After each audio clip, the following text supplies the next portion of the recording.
लालच इतने बड़े थे कि उसने उसे पूरा करने के लिए अपनी सगी बेटी को भी नहीं बख्शा।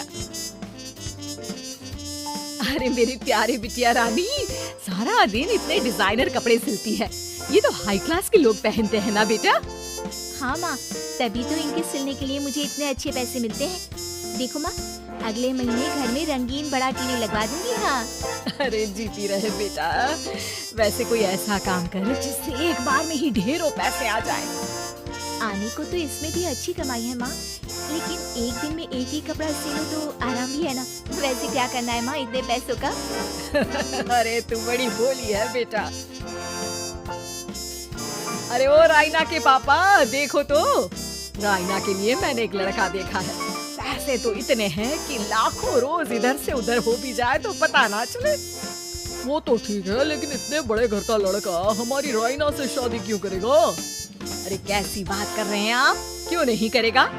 अरे करेगा ना, कमी क्या है हमारी राइना में। अच्छा फोटो तो दिखा दो, कैसा है लड़का? कहीं ऐसा ना हो कि कोई बूढ़ा निकले। अरे थोड़ी सी उम्र में बड़ा लड़का कोई बूढ़ा नहीं होता। ये देखो, फोटो किसी लड़के की नहीं बल्कि एक आदमी की थी। ये क्या बकवास है? कौन है ये? इसके बेटे की फोटो दिखाओ। जी ये वो लड़का ही है।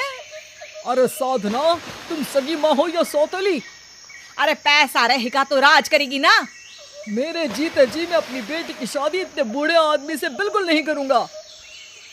जब मैं अपनी बेटी के लिए लड़का पसंद नहीं कर सकती तो मेरा इस घर में रहने का अधिकार ही नहीं है।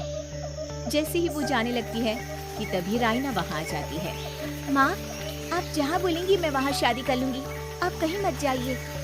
और फिर राइना की शादी अपने से 11 साल बड़े राधा राम से हो जाती है।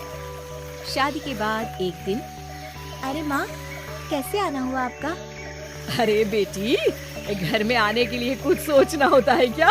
ये लो, पूरे 2 दर्जन केले हैं बेटा। शुक्रिया माँ। वैसे और बताइए। बेटा, तेरे पापा की तबीयत खराब हो गई है और तू तो जानती है कि उनकी कमाई कितनी है। अगर तुझसे कुछ पैसों का इंतजाम हो जाए तो। माँ, मेरे पास पैसे कहाँ से आएंगे? अरे वाह बेटी, तू तो गिरगिट की तरह रंग बदल रही है।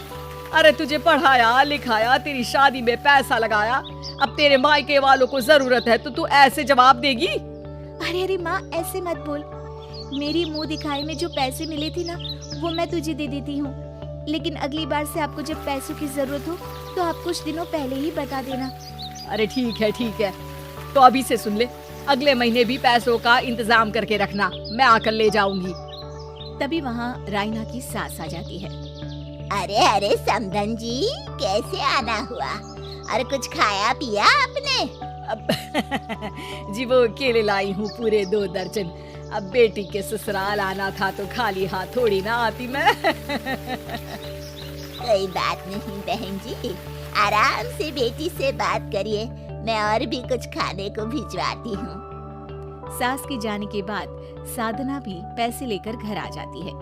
अब दिन बीतते हैं, साधना हर महीने राइना के घर आती और पैसे लेकर चली जाती। लेकिन एक दिन अचानक राइना की सास का फोन साधना पर आता है। बहन जी, जैसे भी हो आप जल्दी से हमारे घर आ जाइए ना। हमारी बहू राइना को क्या हो गया है, न बोल रही है न हिल रही है। हैं? अरे मार तो नहीं डाला मेरी मासूम बेटी को? साफ साफ बोल देती हूँ, मेरी बेटी को कुछ भी हुआ होगा ना तो मैं तुम लोगों को कंगाल कर दूंगी, क्लेम कर दूंगी करोड़ों का।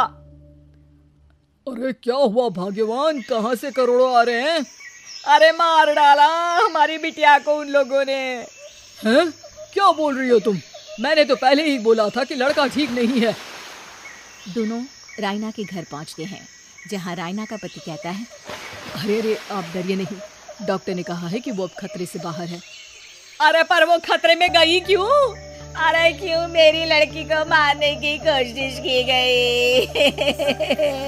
अरे वकील करूंगी बड़े से बड़ा और सबको सड़क पर ले आऊंगी।